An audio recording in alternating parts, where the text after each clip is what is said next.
very important thing to know. They were both, of course, very, very, very Jewish.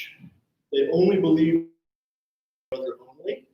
They did not see him as the Messiah whatsoever. Right? There are stories about them in the Gospels where they would come to meet Jesus. They try to tell him to stop doing things. Jesus would tell them to go away because they didn't believe. There was a strained relationship there for sure. But after Jesus' resurrection, James and Jude both become believers, and they start teaching. James is very, very influential in the church in Jerusalem.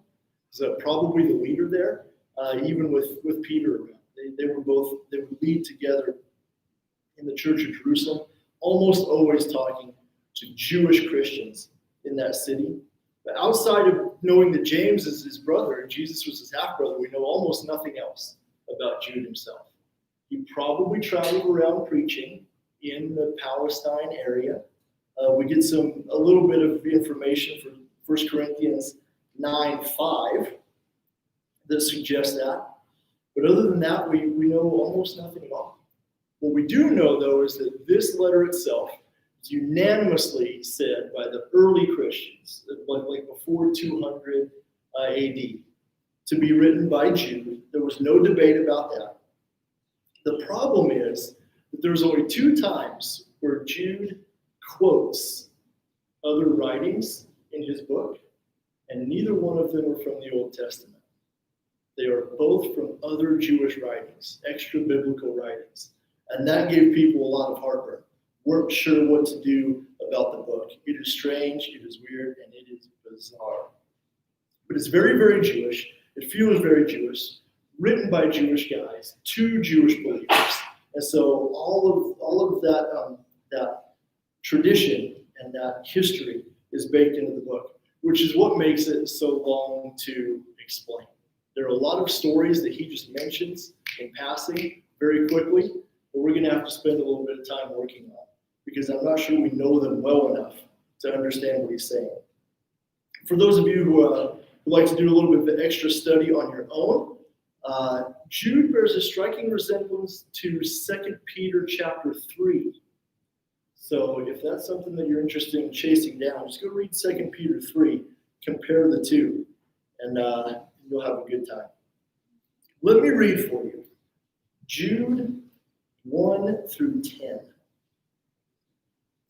Jude, a servant of Jesus Christ, brother of James, to those who are called, beloved in God the Father, and kept for Jesus Christ. May mercy and peace and love be multiplied to you. Beloved, although I was very eager to write to you about our common salvation, found it necessary to appeal to you to contend for the faith that was once for all delivered to the saints. For certain people have crept in unnoticed, who long ago were designed for this condemnation, ungodly people who perverted the grace of our God into sensuality and denying our Master, the Lord Jesus Christ. Now, I want to remind you, although you once fully knew it, that Jesus, who saved the people out of the land of Egypt, afterwards destroyed those who did not believe.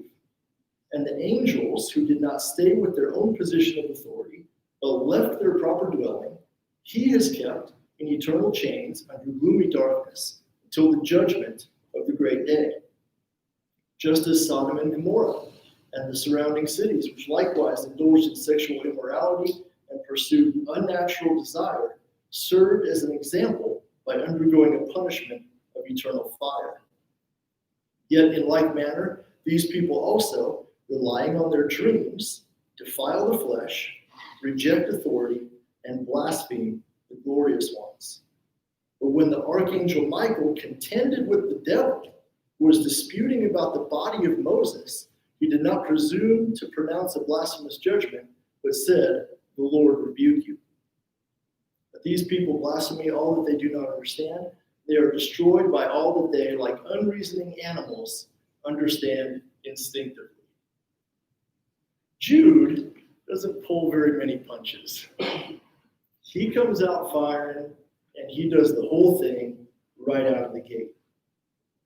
So let's go back to the beginning here, and let's check a couple things out. This is always the hardest part. Oh yeah, that's a cool picture, right? Guys, somebody? Yes? Cool. Okay, we're with it. Bingo. Nailed it. Always pay attention to the introduction of epistles. It is really easy to read the first two verses of what Jude says and blow right past it, thinking to yourself, I want to see what he's actually writing about. This is basically just saying hi, so let me get on with it. These words are not written by accident. They mean real things. Jude calls himself a servant of Jesus Christ and the brother of James. Would have been just as easy to call himself the brother of Jesus, the Messiah, right? Instead of the brother of James, servant of the Messiah. You go read the introduction to James. James does exactly the same thing. Calls himself a servant of Jesus Christ the Lord and an apostle to the gospel, I believe. Jude does not use his status as Jesus' half-brother as moral high ground to stand on. He proclaims himself a servant of his own brother. That doesn't need to be taken lightly. We need to keep a hold of that and make sure we see it. He also says three things about the believers. They're called, they're beloved, and they are kept. Called, beloved, and kept. From a Jewish man speaking to Jewish Christians would all be words that they understand and realize and could connect with very, very immediately. Right? Israel, the nation of people who is called and beloved and kept for God by himself. He is writing to people who understand that they have a special position with God because of what God has done for them, not what they have done for themselves. There's also past, present, and future involved here, right? They were called to the past. They're beloved. That's now. They're kept. That's for the future. He's stringing a lot of ideas here together very, very briefly and very, very quickly, but we need to make sure that we catch all of them. He's mentioning here, just like Paul does, that the Christians are, that especially Gentile Christians are grafted into the tree.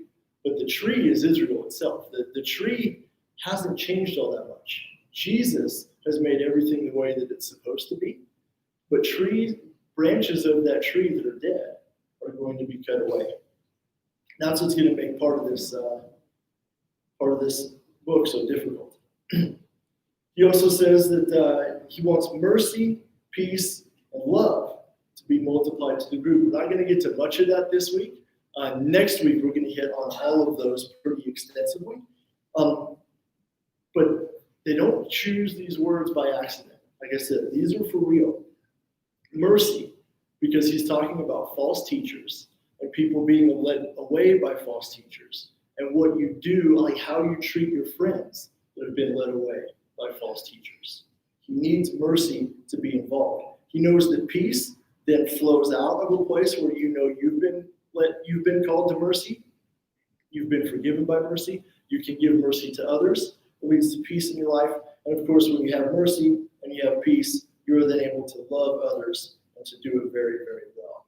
But all of that is just a groundwork. That's to set the stage for the warnings that he's going to start to give. And those start in verse 3. Verses 3 and 4, really the theme of the letter. It's what he wants to get across. It's what he wants to get across very, very strongly. Beloved, although I was very eager to write to you about our common salvation, I found it necessary to write appealing to you to contend for the faith that was once and for all delivered to the saints. We don't know exactly what the people were teaching at the church that Jude is writing to, that they got him so upset, but we pick up hints along the way. And we try to piece together this puzzle of what people were saying in the church. And one of them is that he was really eager to write a different kind of letter. He wanted to talk about common salvation that everyone has together. It would be unity, it'd be about Jesus, it'd be about the death and the resurrection, and it'd be an awesome letter to read. But he gets a report that something is happening in the church, and it frightens him to such an extent He immediately does away with what he was going to write. And in the Greek, this comes out really strongly. He, as soon as he hears the news, he sits down and writes a letter. Like, it's leaving now. He didn't wait to think about it. He didn't mull it over for a while. He didn't go look for a second report. When he hears what's going on, he writes a letter and it's sent, because he needs to deal with this immediately. He wants them to contend for the faith that was once and for all delivered to the saints. Part of what we think is happening here is that people were showing up, traveling teachers would go from church to church to church, and they would say something to the effect that they had received extra insight or more information or had seen a vision of some sort that added extra things to the gospel that Jesus had taught, that James had taught, that Peter had taught, that Paul had taught. They were adding extra things to it, or they were taking things away from it. One of the two. And what Jude says here is that we need to contend for the faith because the faith was delivered once and for all to all of the saints. When Jesus finished it off, it was done. Nothing needs to be added to it. Nothing needs to be taken from it. And anybody who's traveling around and teaching otherwise needs to be stood up against. So, verse 4. I'll go ahead and throw this one up there. And then I got another place. Jude is asking Christians to contend for the faith. Literally have to stand up and fight for it. For certain people have crept in unnoticed, who long ago were designated for this condemnation, ungodly people who pervert the grace of our God into sensuality and deny our holy master, the Lord Jesus. So we get at least two things here. I'll throw in one other that we're going to pick up later on. But first of all, the scripture expects that false teachers are going to arrive in the church. Okay? And I use the big C version of the church here, right? I don't think there are false teachers in every single building, every single Sunday morning, okay?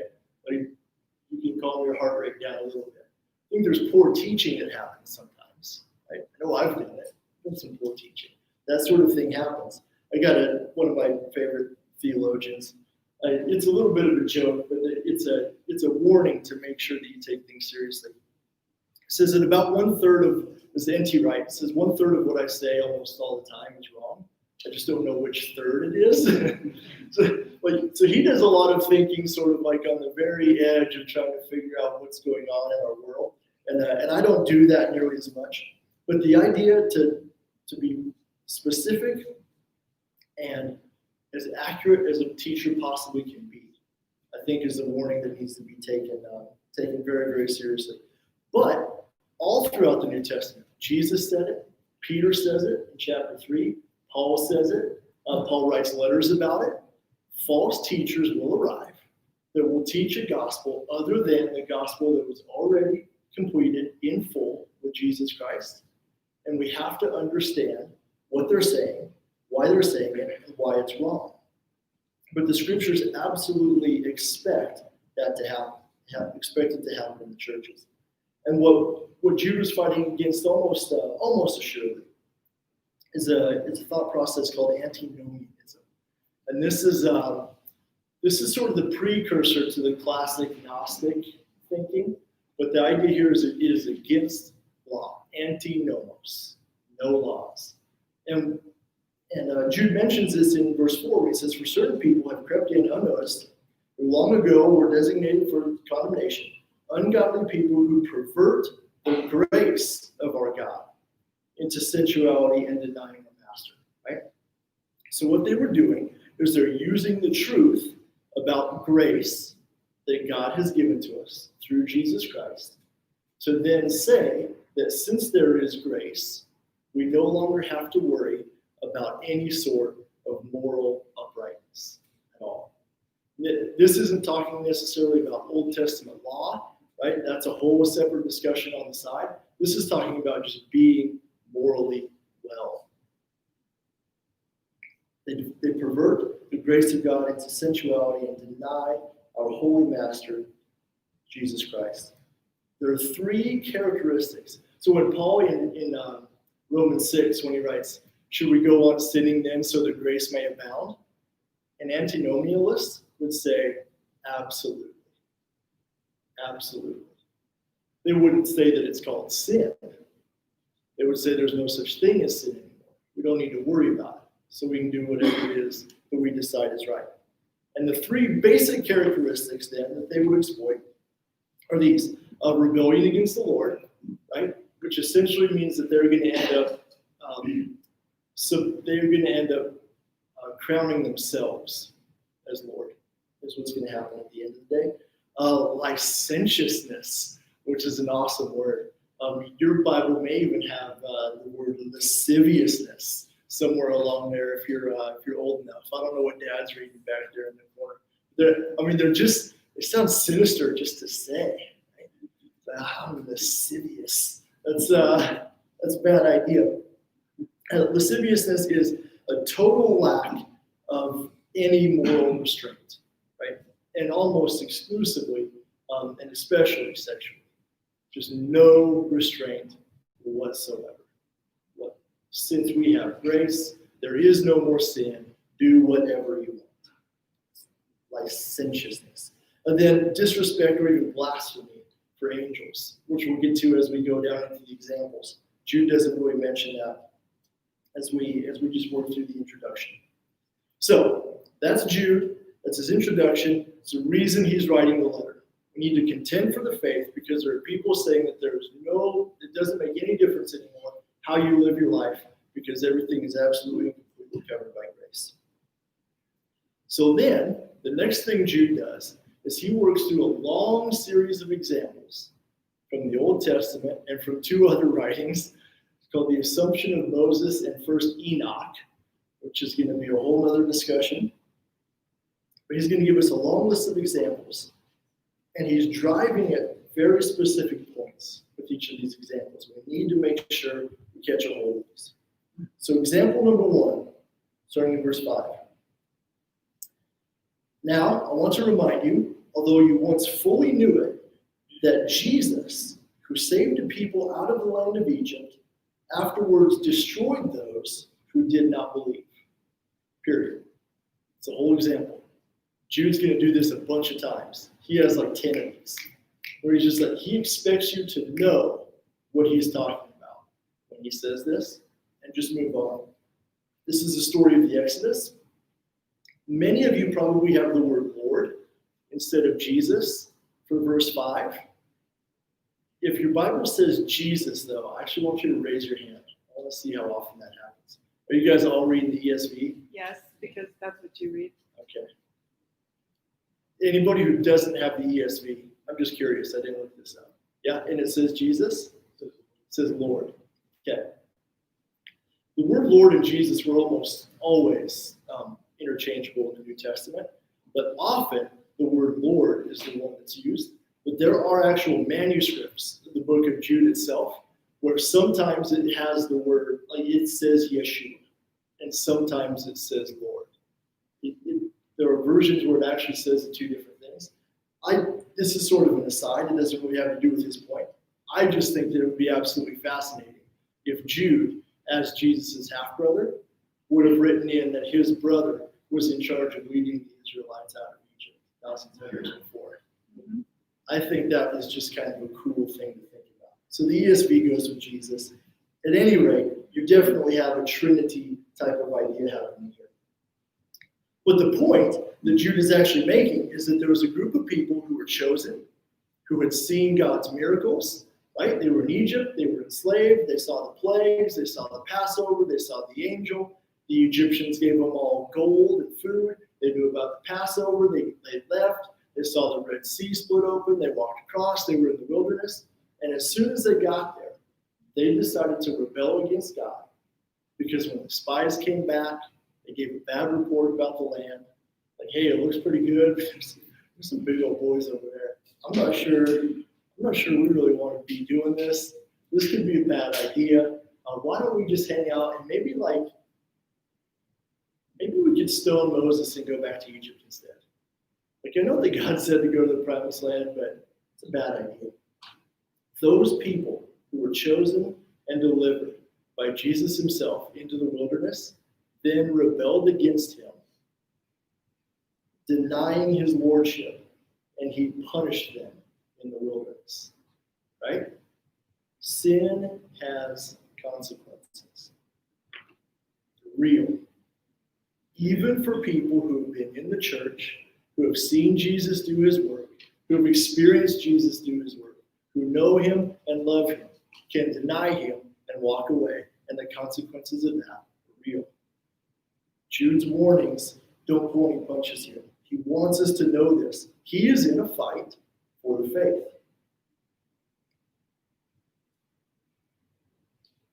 Number 2. This is where it starts getting real fun. Verse 6.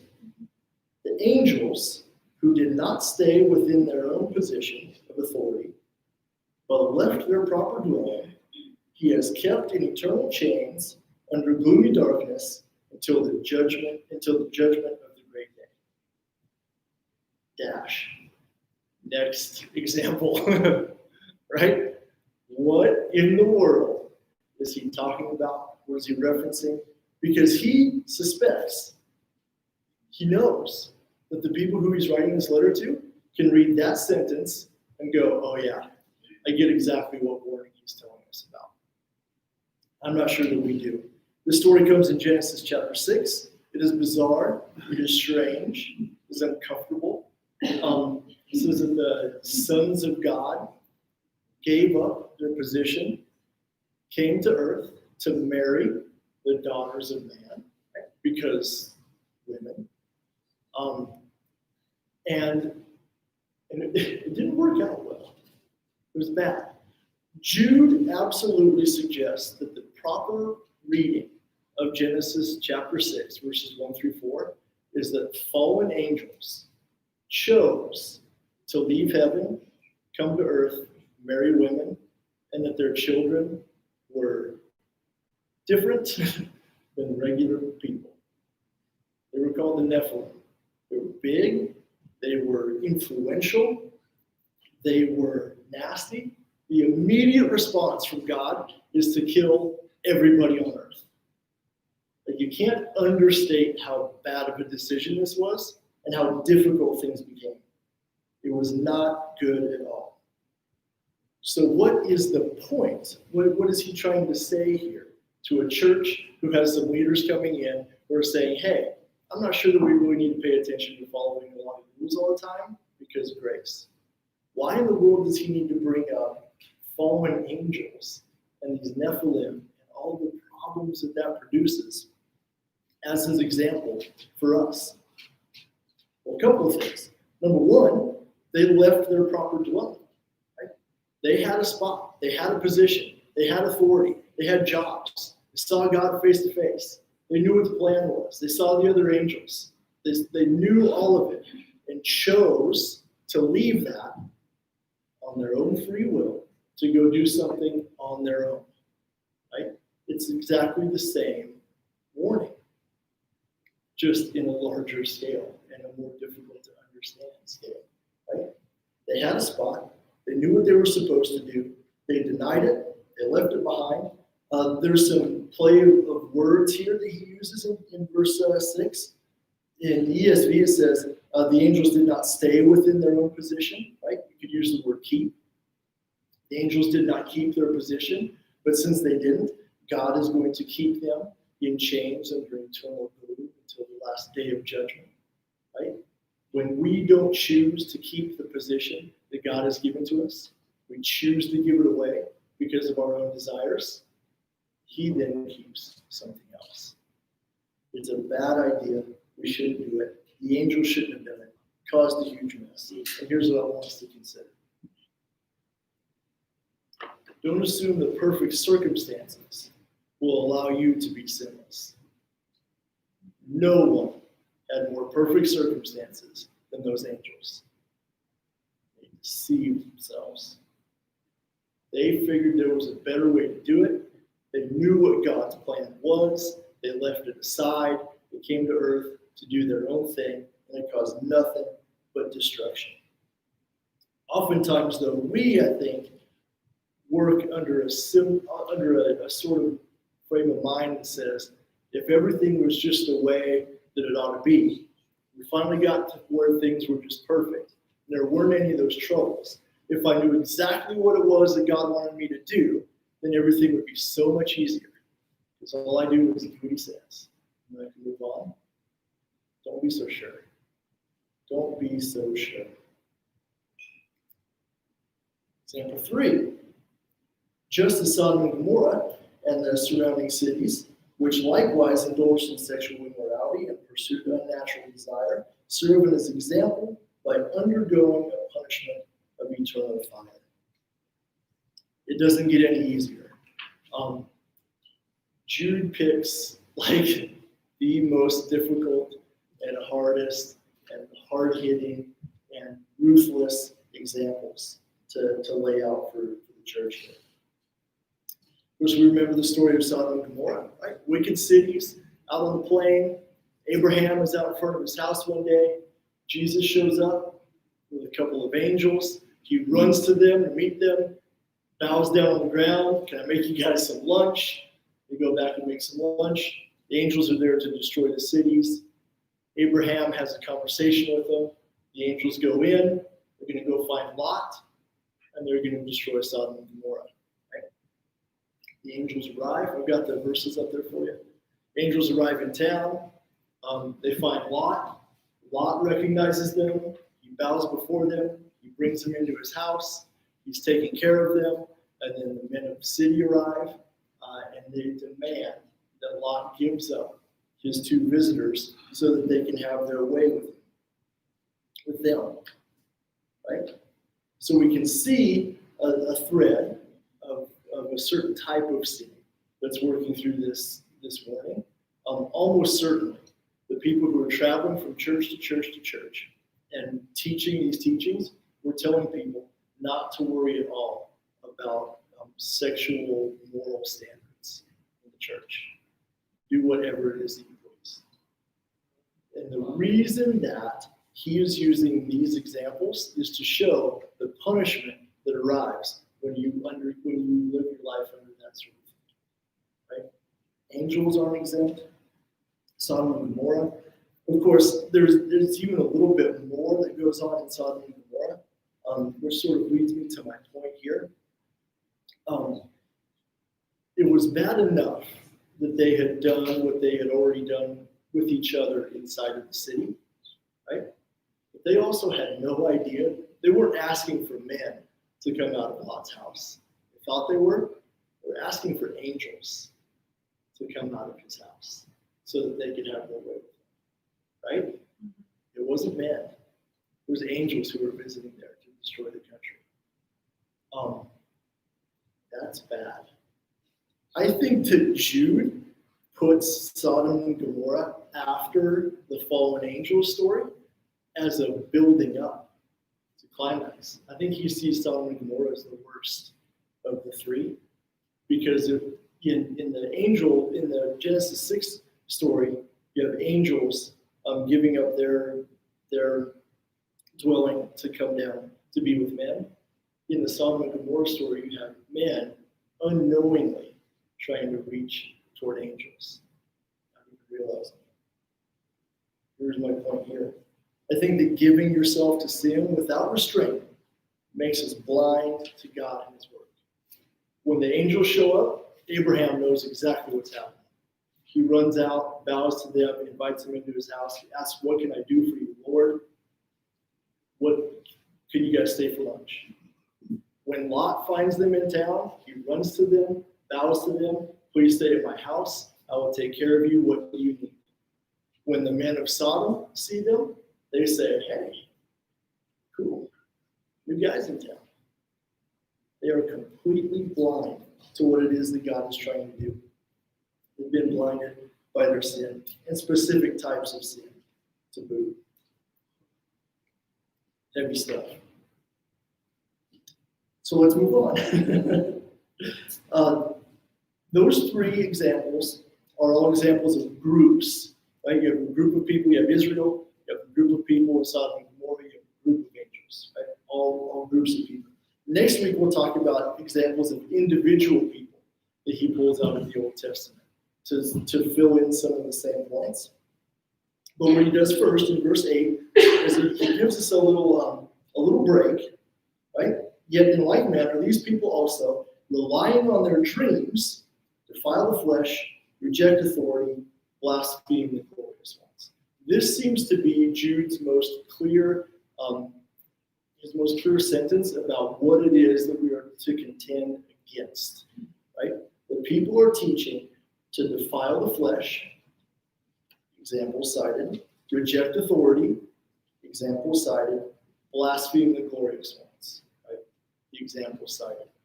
These people probably, he refers to them as dreamers. In the Old Testament, a dreamer is always a false prophet or someone who has wandered away because of some dream they've had. Joseph, right? Real prophet, real dream, real prophecy, really came true.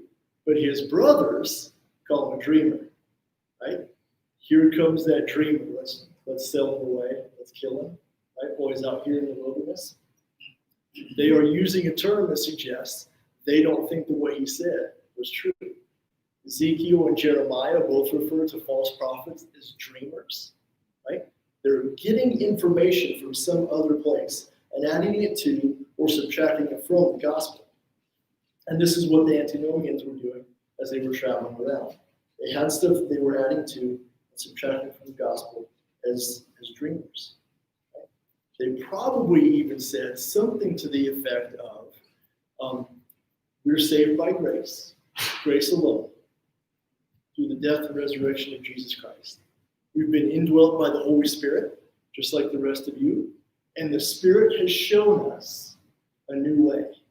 That is that we don't have to worry anymore about moral restraint. This is the next step in what it is that Jesus is showing us. The reason that he talks about people creeping in and being unaware is because the language and the things they say at first sound very, very, very much like what we would say to each other. But it's subtle and it's slight. And over time, you sort of move towards a different place. And it's an improper understanding of what the gospel is. So one more here. I'll do two verses, mostly just because this is fun, but secondarily because if I don't do it, we'll be here for an hour next week. Verse 9. When the archangel Michael contended with the devil, was disputing about the body of Moses, he did not presume to pronounce a blasphemous judgment, but said, "The Lord rebuke you." That's the end of the story. He moves on to the next one again.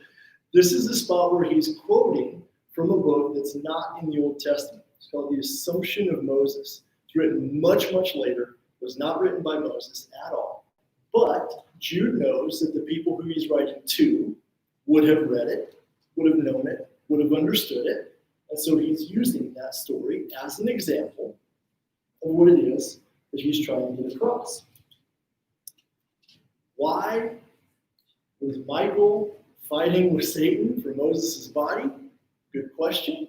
Like, there's a lot of things in today's sermon that if there are things that you really like to think about, you want to talk about some, shoot me a text message. We'll get some coffee or barbecue, both, and we'll sit and talk a little bit.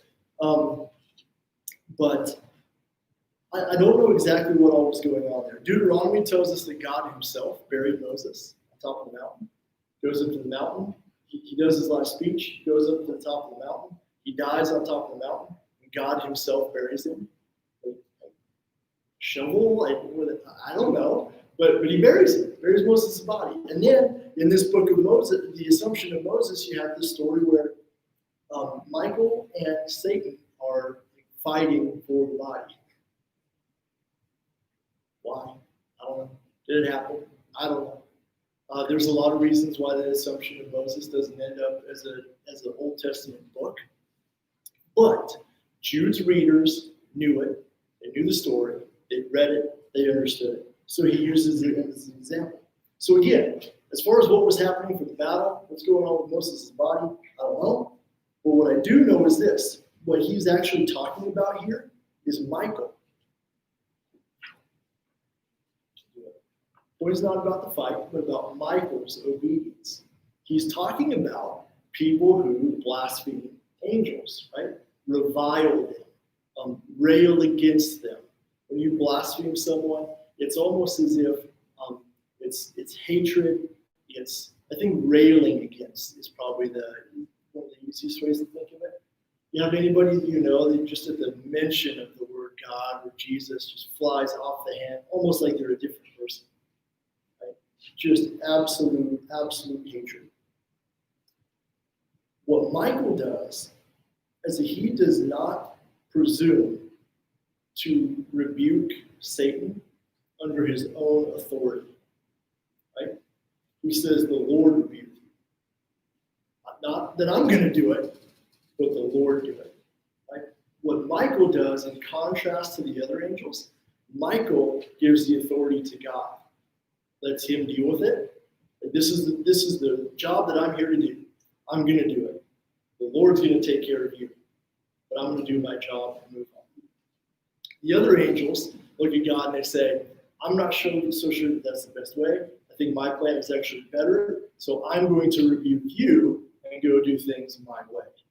Right? He's using Michael in this story as an example of how it is that we ought to not overstep our bounds. We ought to not blaspheme against things that we don't understand and we just can't get our heads around. Michael leaves it to God to deal with. And I think sometimes we ought to as well. But the false teachers had a different thing going on. Verse 10. These people blaspheme all that they do not understand, and they destroy all that they, like unreasoning animals, understand instinctively. Destroyed by, like unreasoning animals, by things that they understand instinctively. False teachers are blaspheming people and angels on their own authority, right? I don't get it. I don't know what that looks like, so it can't be real. So I'm just going to say the worst things I can possibly think of to say, and then other people will not have to believe me. Right? These guys were probably wandering around teaching people things like, angels? Really? You guys still believe in that stuff? It's all just a joke. You can do whatever you want to. We're covered by grace. Don't worry about that stuff anymore. Literally taking on their own authority the decision as to whether or not angels exist. Right? It's a poor idea. They're overstepping their spot, making themselves Lord. And also, not only railing against anything they don't understand, but destroyed by all that they, like unreasoning animals, understand instinctively. How often are you told something along the lines of, do what makes you feel best? Right? How often does that crop up? Jude says they are destroyed by things that, like unreasoning animals, they understand instinctively. This is just the way I am. Nothing I can do about it. Sorry. It's how it is. Jude doesn't see that as a legitimate stance. He sees it as very, very dangerous. So, that was fun, right? Disclaimer number 3, next week is very, very important. The worst part about cutting Jude into 2 parts is that you are left in an absolute cliffhanger of the worst possible sort right in the middle of it. Next week is almost entirely about mercy and about showing people how to change and become better and become well. The gospel shines through very, very strongly. But for right now, we stop in sort of a weird place in this sort of limbo spot. So please do what you can to watch next week, to be here next week. It will be good for you. And really, if you've got questions, if things are weird, I have nowhere near all of the answers, but I'd love to sit down and talk to you about some things. So it's hot. It's 11:30. We pray. Father, thank you again for another Sunday. Thank you so much for your son, for the work that that he's done for us. Father, that we do not have to add to or subtract from at all. Thank you for grace that forgives our sins, that makes us all new. And Father, very simply, all I want to ask for today is that you would continue to lead us all into a place where we understand so clearly and fully your word and your true spirit inside of us, that we are not led away at all by other thought processes, other gospels, other even false interpretations of things. Father, I know it's hard. I spend so much of my time trying to figure out what in the world your word means sometimes. Father, give us clear vision to what it truly is. Don't let us be led astray at all by other things. Maybe some.